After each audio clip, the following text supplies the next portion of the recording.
Well, good afternoon, Lake Norman, and welcome to Town Talk. We're coming to you live from WSIC, the Real Talk Studio, nestled on the banks of beautiful Lake Norman, streaming worldwide from Selma, Alabama to Orangeburg, South Carolina.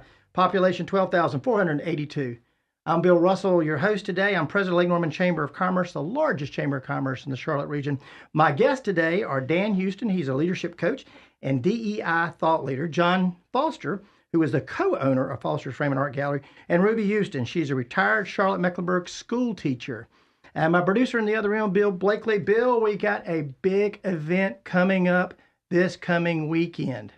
I can't imagine what you're talking about. The 49ers and the Kansas City Chiefs. Do you have a dog in that fight? I got to go with my man, Steve Wilkes. Okay, Steve Wilkes. I got to go with Coach Wilkes. Okay. Ruby? Steve Wilkes. Steve Wilkes. Okay. Dan? I don't know. That's a tough one. I don't really have a dog in that fight, but I tell you, I'd love to see KC win again. I just feel good about them. John? I have mixed emotion about it. I'm a huge Mahone fan, but Steve Wilkes is very special to me also. So it's one of those that I have my toes in both hats. Yeah. Well, I'm a Green Bay Packers fan, but now I'm a San Francisco 49er because I want to see Christian get a Super Bowl ring. Also, Deebo Samuel, South Carolina guy, so I'd like to see them do good.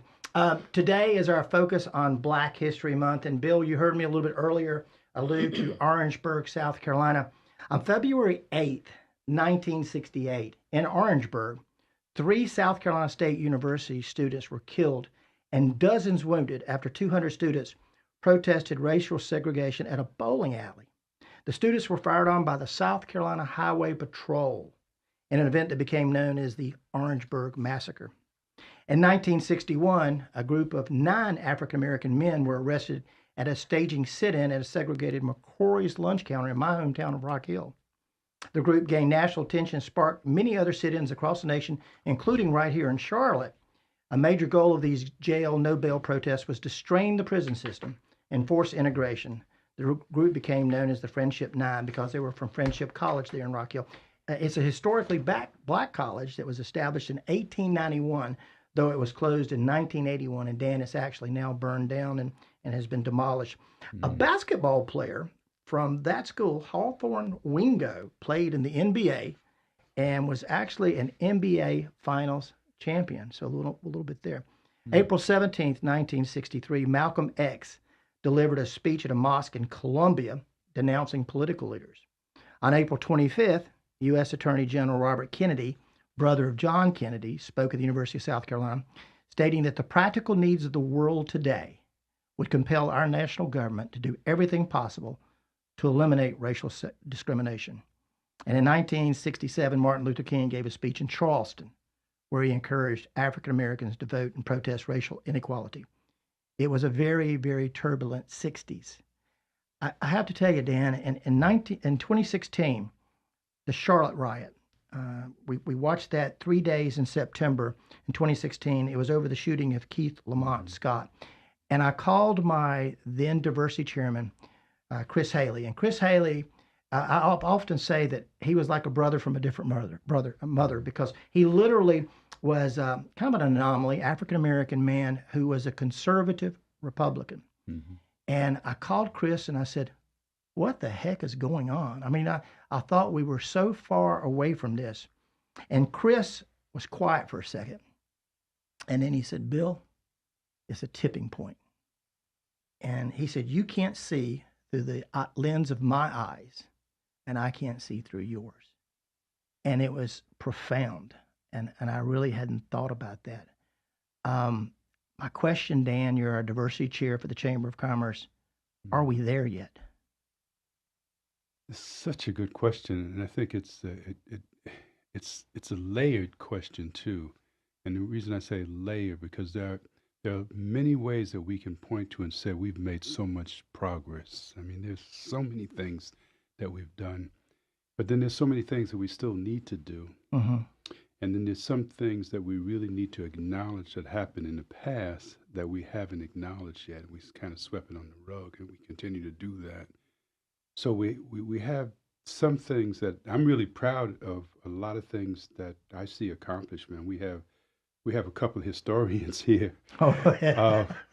If they start telling you about where things were, even like as far back as 1976 to where things are now in 2024, they would say a lot. We've made a lot of changes. It's not just about tearing down the water, the water fountains where blacks couldn't drink the same water that whites. It's a layered kind of question that I Right. think we know there's been some progress. But here's the thing that I love about this is that we know where we ought to make progress. How does that sound? I mean, that it used to be before we just couldn't figure out, okay, everything's so fuzzy and crazy, and we just didn't have no awareness of where we should be going. And now it's almost like it's an awareness that, hey, we can put a man on Mars, and we know how to do that. But a couple of years ago, we didn't know how to do that. But right now, I think we know where the gaps are. We know what we need to be moving forward on. And when we're not moving forward, I tell you one thing, these young people tell us. They Right. tell us you're not moving where you should be doing, where you should be going. So I like that question. It's a layered question, but I feel almost intimidated because of the two other guests that we have here. Uh, to answer that question You know, is and you amazing. alluded to Ruby is the only person. I'm from Rock Hill, so I'm a Charlotte native of the area. But Ruby, you were born and raised here. Ruby, she worked for Charlotte Mecklenburg Schools for 36 years. Tell her last name, by the way. Houston, Ruby Houston, but no relation, we don't think, or maybe a far distant cousin. But you are a native of Davidson, and you were the first. You were part of the first integrated class at North Mecklenburg High School, and I can't imagine how scary that had to be. It was scary for our parents. It was scary for our parents, and I don't think that we were as aware of the fear that we were exposed to when we walked inside of the building. And Mr. Huff, the principal of the school, did everything he could do. Were you 15, 14, Yeah, 15. 15? Went to the 10th grade. He tried in every way possible to help make this a smooth transition. But when you have thousands of students in a building that come from every home and every walk of life, what's walking in the building can make a difference. I went through some great things, learned a lot, but there were some not so good things that happened to us, from riding on the school bus, from standing at the bus stop, from eating in the cafeteria. I remember one day a student sit beside me, and she looked at me like she did not want me to be close to her. She was Caucasian. And I looked at her and I said, it won't rub off. Gosh. It won't rub off. And there was never an altercation in that. My parents taught me to treat everybody, to respect everybody. But the journey, the walk on a day-to-day basis was somewhat difficult. Ruby, how many African American students were in that class? Oh, it's hard to remember. I remember when we graduated, there was a total of 457, I believe. And even to today, the members of that class come together on a monthly basis, and we meet. We give back to the community. Those of us that are African American, in 20, when we faced the pandemic, we gave Charlotte Mecklenburg school system $1,000 for technology for the North Mecklenburg area because we still care. It was hard for us, but we're not mad. And most of us have made it to a place in our lives where we can give back. So we work very hard to make sure that we go back and reach other younger folk, Right. to help them.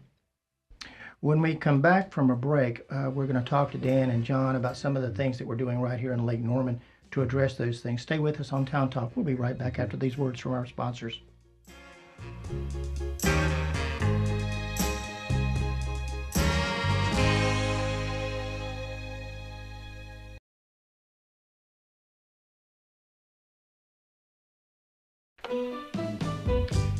Welcome back to Town Talk. I'm your host, Bill Russell. I'm here with Ruby Houston. She is retired from Charlotte Mecklenburg Schools. John Foster, who is the co-owner of Foster's Frame and Art Gallery. Dan Houston, leadership coach, and our diversity chair of the Chamber of Commerce. And Ruby, I want to go back to a quote that I found. It said other African American students volunteered to go before me, but I was part of the first full class of 65. We called ourselves the Journey Class, and we still stayed in touch. And you talked about that in the very last segment. I think about over 10 years ago, we decided that we needed to come together and as you come together, build a strong unity to give back to the community and help provide resources and support families in need. We meet once a month. We meet by telephone 6 times a year, and we meet in the Davidson Presbyterian Church Fellowship Hall. When we meet, basically we make decisions about where the needs are in the community, who we need to help and who we need to support, and we also have a lot of fun. We just met this weekend and we have a covered dish and it was exciting. But this was the time of the year in January where we focus on the plans for the rest of the year. What are we going to do? What are we going to do for the community? What are we going to do for the churches? What are we going to do to give back to the young children? Right. Yeah. And those things are most important to us. Our last big thing I said we gave back to Charlotte Mecklenburg schools. We gave this year funds to a classmate's son who had a serious illness, a stroke, who worked every day in Walmart. So to go back and to give back is important to us. Right. And to be encouragers about voting and the right to vote, because so many people suffered and could not vote. John, in the opening, I talked about Selma, Alabama, and Martin Luther King. He stood at the podium in Selma, and he said, the measure of a man is where he stands, not in times of comfort and convenience, but where he stands in times of challenge and controversy. And we're still in very challenging and controversial times. It is the most bitter partisanship of my lifetime right now. We still have a lot of strife, a lot of things we need to overcome. But I asked that question a while ago of Dan. Are we getting there? Yeah, we still have a long way to go.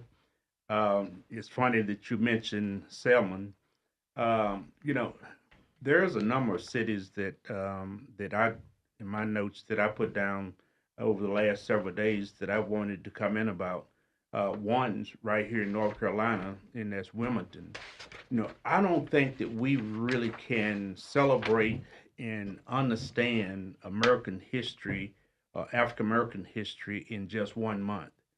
I think that's something that we really need to expand. And I'm greatly concerned and disappointed with many of the states eliminating books and readings that I think is so critical that I think that we all need to dive into to understand where we are as a country and where we are as a race of people. I think African Americans in my lifetime never will be able to be recognized for some of the accomplishments that we really have contributed to get us as a country where we are today. I think we can get further down the road, but there's also other groups of races that I think have played a huge part in that also. And I won't expand on it because I don't have enough time. But yesterday we went to see a movie, and that movie was The Killer of the Flower Moons. If you have not seen it, I recommend to anyone that's listening today, you should go see it. Killer of the Flower Moon is about Native Americans.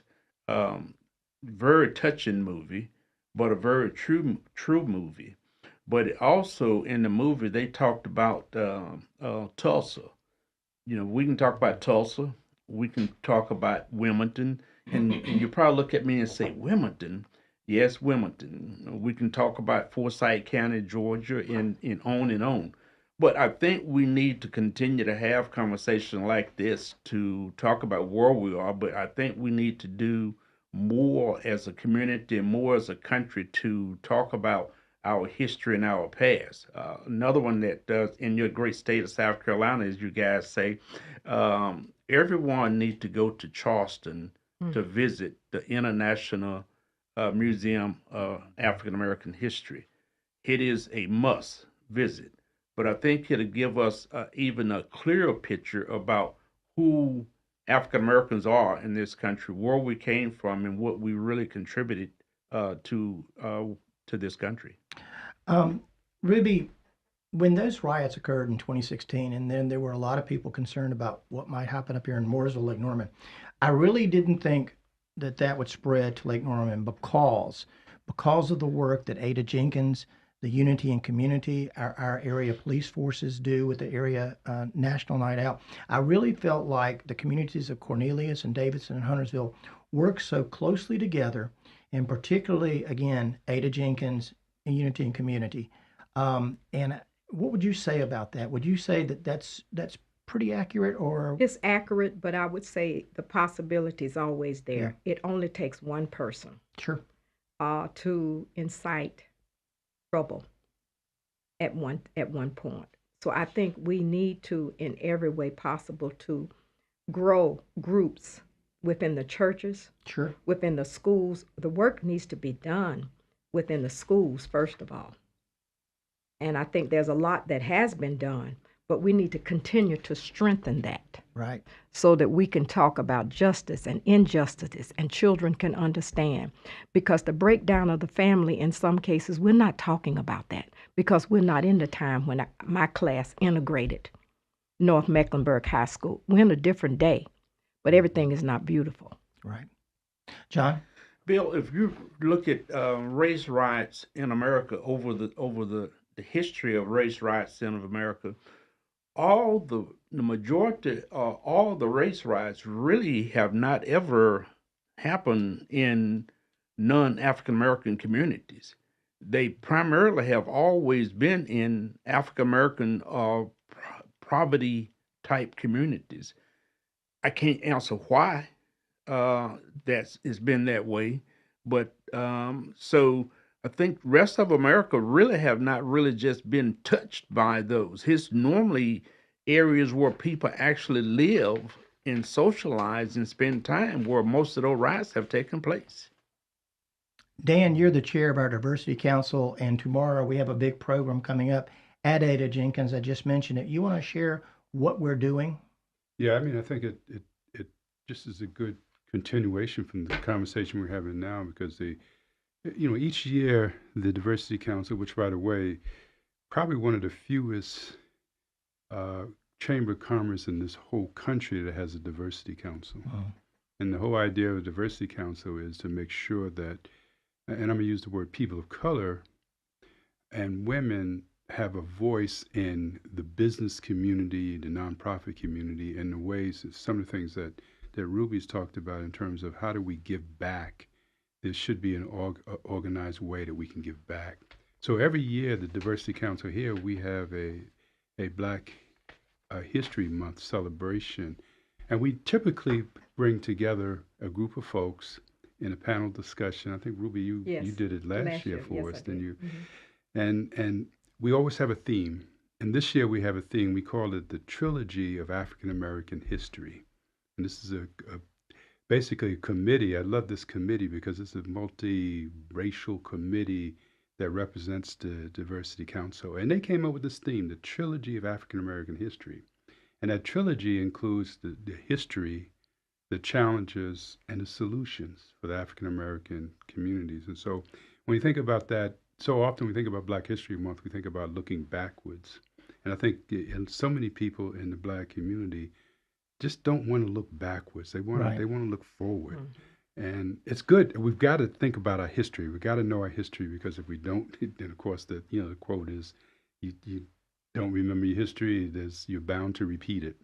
So we have history and we have challenges, and this is the challenges that we talked about that the African American communities right here in Lake Norman really wrestle with, and that's we wrestle with poverty, as John mentioned. We wrestle with health disparities. We wrestle with educational lack.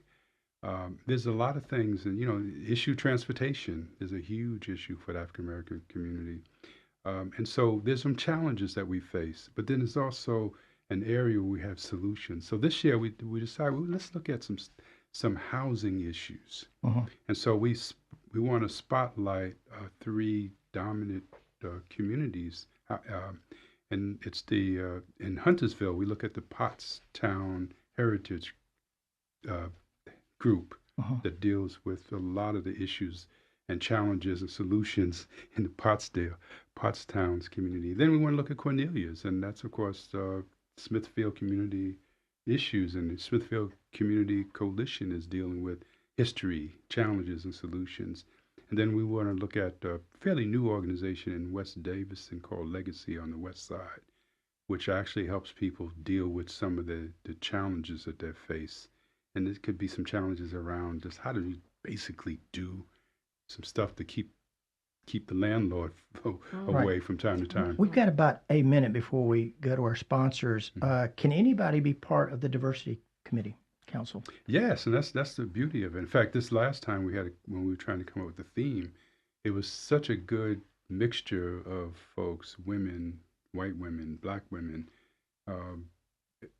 black men, I should say there, and again, as Ruby said, different ages, different age groups. So it really does represent a diversity in the chamber. And if you want information on the Diversity Council, you can do it at the Lake Norman Chamber's website at lakenormanchamber.org or call down to the Lake Norman Chamber and we'll give you information. We're going to go to a break and we'll be right back here on Town Talk on WSIC. Stay with us.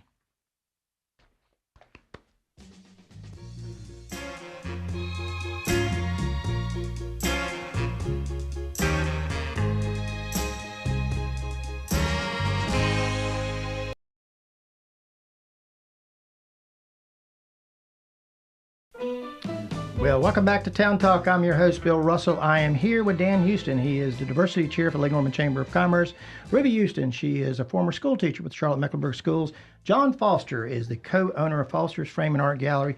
John, we've been talking about diversity, and long before the Chamber had a Diversity Council in 2008, you were on the board of directors. You came to us with an idea, and you said, let's do, I think we called it first the Hispanic Festival. Then we changed it Latino Festival, had it at Huntersville Elementary School, really big success. And then we had a recession that kind of put things on its heel a little bit. But talk about why did we put together a Latino Festival? Bill, I felt like that we wanted to make sure that the Latino community felt at home in our area, and also I think it was important that we as a community need to get to understand the Latino community better, and the Latino community get to know their neighbors better. It's obvious that the Latino community is going to be a major player in North Carolina and in our country. And I think the more we understand each other and understand each other's culture, I think this is critical. And I think that's one reason why we wanted to do it. And I think early on, I think that's why it was such a success. And it's unfortunately that we don't have something like that even to today. John, for over 10 years, you've been working in the homeless shelters downtown in Charlotte, feeding men and women who are homeless. What drives you to do that? I understand what it is not to have. And many of those people, if you talk to many folks that live in the homeless shelter, you know, they really are just a stone throw away from being able to get back on their feet. You know, America is a very unforgiving country in a sense. You know, and they don't understand if you've never been in a situation where you didn't have, it's difficult to understand why someone get into that position and various reasons why. So I think many of the people there, they're just like us. John, you are co-owner with AJ, Foster's Frame and Art Gallery. You've done probably all of my framing. Tell us a little bit about your business. Bill, we have been in business now 23 plus years. And, you know, we asked ourselves, why? Why do we get into something like this? And a friend of mine's from in Texas, when we were thinking about doing this, and her attitude was that, John, if you want to do it because you want to get rich, don't do it. She said, now, if you want to do it, and if you do it right, you can make a good living. The biggest thing that I think that we have gotten out of our business is the relationships that we have made with our customers and the stories that we have learned, things that customers talk about. when you spend anywhere from 15 minutes to an hour with the customer, there's lots of conversation. So, you know, we wouldn't take anything for the relationships that we have and the stories that we've heard from our customers, and also what we share with our customers about our lives. I can echo that too, because I've been to the shop a few times, and I wish there was a coffee area where I could sit down, have a cup of coffee, and talk to John and his wife. I mean, when I go there, I got to stand up the whole time, John. So I want you to know, my suggestion is that you give us a little coffee space, man. We can sit down and a cup of coffee, because I tell you, it's a gathering place, and you go there, you just not only do you look at great artwork, but the history that they talk about, and you know, you can exchange. If you're an art lover, it's a good place to go to exchange stuff. I love that. Ruby, people make assumptions about other people, and these two gentlemen know this, but not a lot of people know it. My sister is gay, and she's married to an African American woman. And that being said, I love my sister. She was big in sports, had a scholarship to Belmont Abbey. Your daughter, Ashley, she was also very active in sports. The one thing I do still struggle with, though, are the transgendered athletes that compete. And we're talking about diversity and equity here. I really struggle with, say, a biological male who has gone through and maybe doesn't transition until their late teens, and now they're competing, swimming, running against females, perhaps taking away a scholarship that Ashley or Tanya could have had, taking away records. Is that fair? And I'm going to ask you, John, because you have a daughter in sports. Bill, that's a very tough question, because I guess I don't think there's anyone in the room understand discrimination any better than I do. Sure. I grew up in rural East Texas, and I also went to a segregated school from elementary school all the way through high school. So it's difficult for me to discriminate against anyone. Mm-hmm. I understand discrimination, and so it's hard for me to understand. Everybody talk about why, but I can't get into a person's mind or their body on what their body is telling them or what their mind is telling them. So I try not to discriminate against anyone because I don't really know what their body is telling them or what their mind is telling them. Because Sure. again, I understand discrimination. You talk about your sister, and I imagine, especially your parents probably ask why. Well, we don't know why. Only God knows why.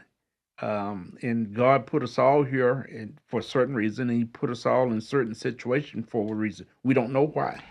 Ruby, my sister and I had a conversation one time, and she said, "Billy, you've been married and divorced twice. I've been with the same partner for 30 years. So, she's got me on that. I can't disagree. But I tell you, I just don't think it's a level playing field.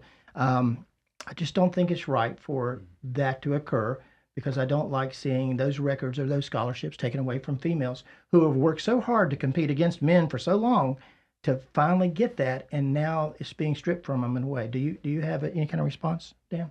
I was afraid you would come to me. That's and again, I guess I put it within the framework of just like John. It's within the framework of discrimination, and it's the framework of how people want to live their life and what opportunities they want to have. So I don't think that's what I call a settled question yet. Yeah. I mean, I think that a lot of people are raising it whether it's fair. Now, we know it's not equal. We know it's not equal. Is it fair? Is to really the question that we need to really grapple with. So it's not a subtle question now. In my mind, if you ask me and you really push me to the corner, I would have to tell you, I just don't know. I feel like it's not a question of equal, but it's a question of fairness.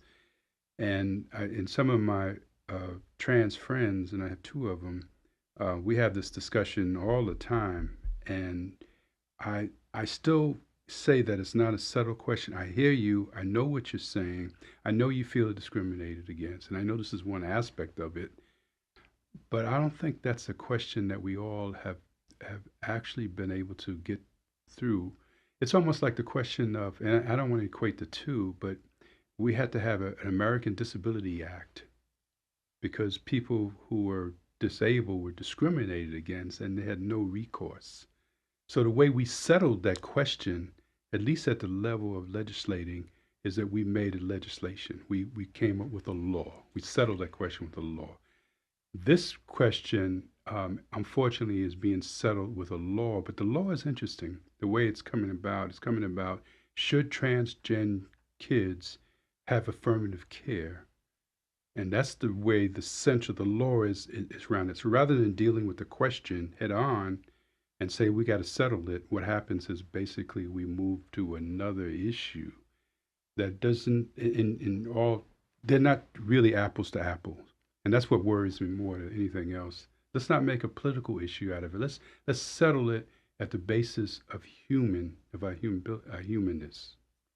Ruby, we've got less than 30 seconds, so I'm going to come back to this. But your grandfather worked with Ada Jenkins to establish the Davidson Colored School in 1938 and subsequently served as the principal. Not the principal, the PTA president. PTA president. And you live in Davidson in the home that once belonged to Ada Jenkins. We're going to come back from a break and we're going to talk about that. That has to be amazing each day because she is such a force in North Mecklenburg. Stay with us on Town Talk. We'll be right back after these announcements from our sponsors.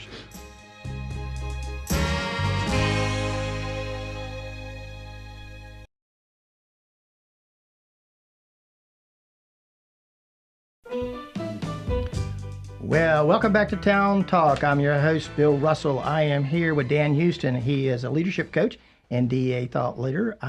Have Ruby Houston, retired Charlotte Mecklenburg Schools, and Montez Pogue has joined us. He is a financial center manager with Fifth Third Bank. Just before we went to break, Ruby, I was talking about waking up every day in Miss Ada's house. How does that feel? It feels wonderful. I feel honored to have lived, and I feel so much pride when my parents bought that home, Ollie and Bernice Houston, in 1955. They get the credit. I just felt in 1978 when my mother built another home that I was ready to leave the nest egg and do my own thing. And I want to make improvements. And that house was built in 1926.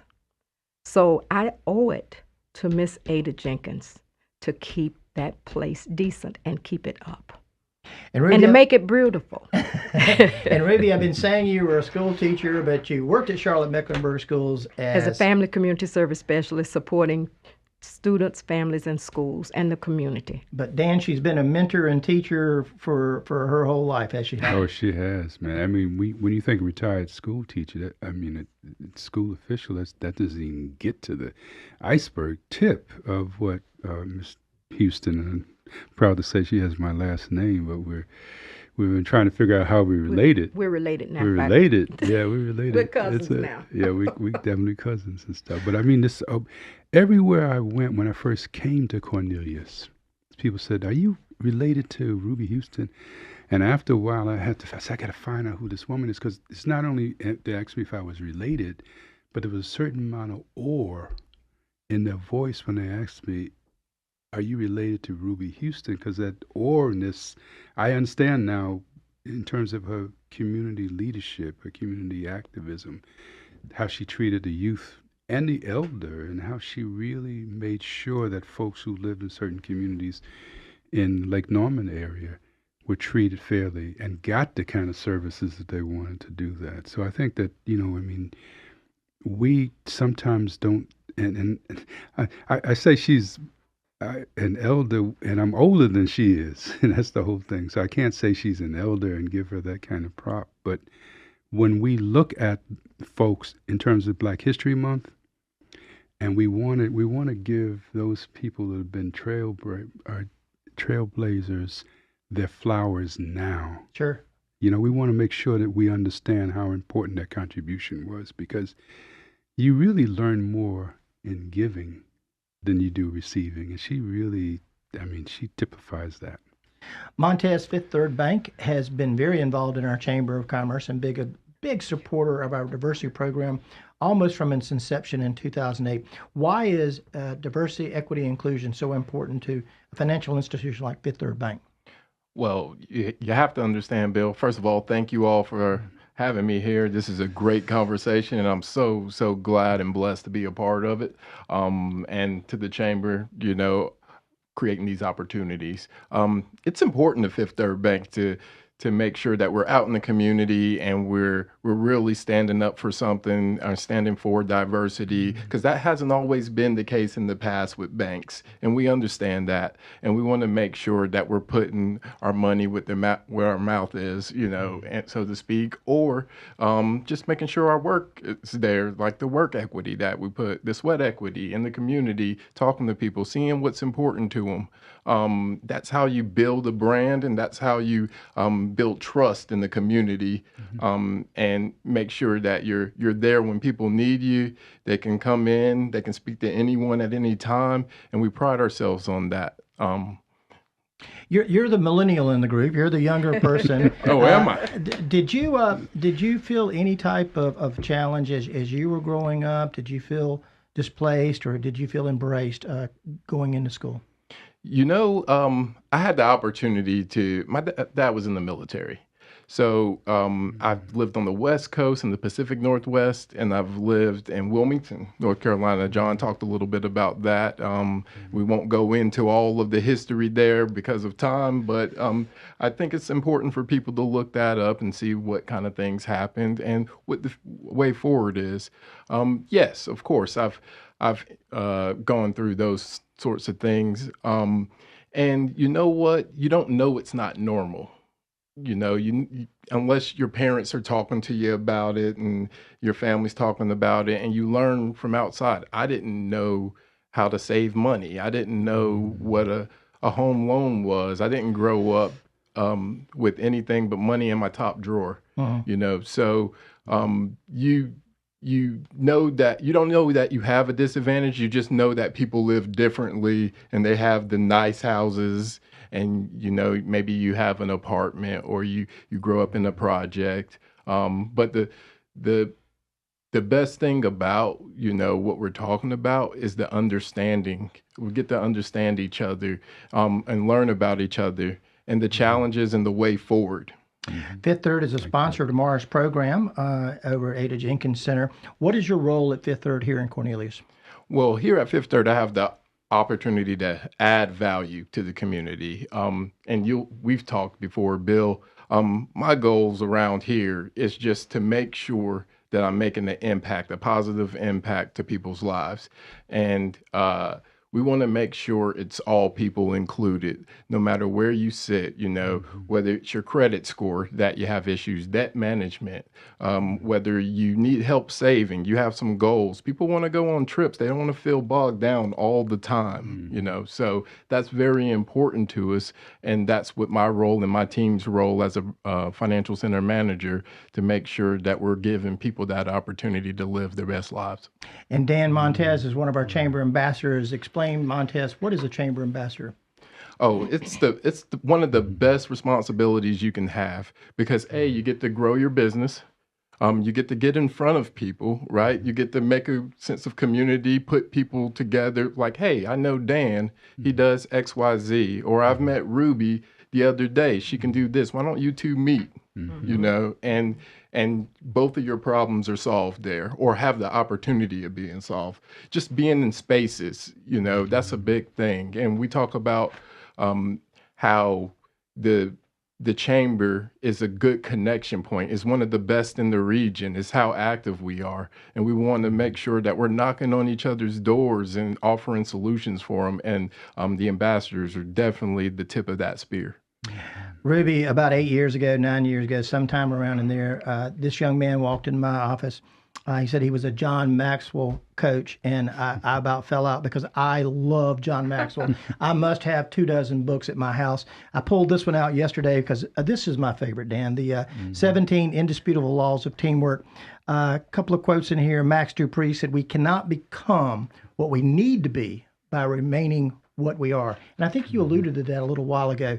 Another one, John Wooden said, it's what you learn after you know it all that counts. H. Jackson Brown, Boomerang Theory, when you give your best to the world returns the favor. You're a John Maxwell coach. What is your favorite John Maxwell book? Yeah, I think there's a book he wrote that really, it's two books. Let me just say this. One is called The 15th Invaluable Laws of Growth. And in that book, he really does a good job of coming up with several case studies of how people have overcome obstacles.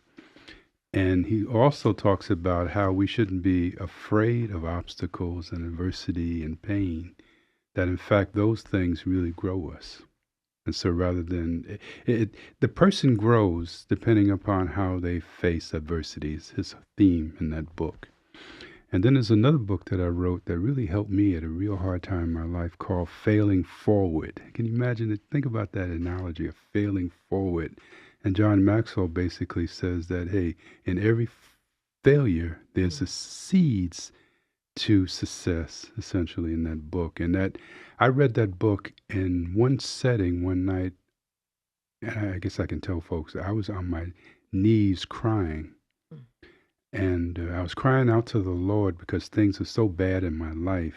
I just failed, lost everything in the business venture, wasn't sure if I was going to go on. My relationship had crumbled with the love of my life, so to speak, until now, the woman I'm married to now. But for the most part, reading that book allowed me to stand up again. It really caused me to leave my little room and go out.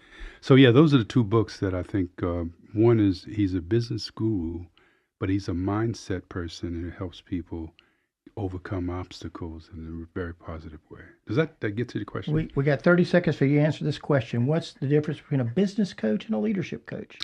Well, that's a good question. In my mind, a business coach is someone that spends time with the development of your business. A leadership coach spends time with developing your leadership qualities. Now you can be both a business coach and a leadership coach. I'm basically a leadership coach, but I don't deal with the basics of building a business up, like dealing with like Montez would deal with things like, let me get my finances together. Let me figure out how to come up with a business plan. Let me figure out what are the strategies I need. As a leader coach, what I deal with is I try to help people get to where they want to go. There's a difference between where they are now and where they want to go.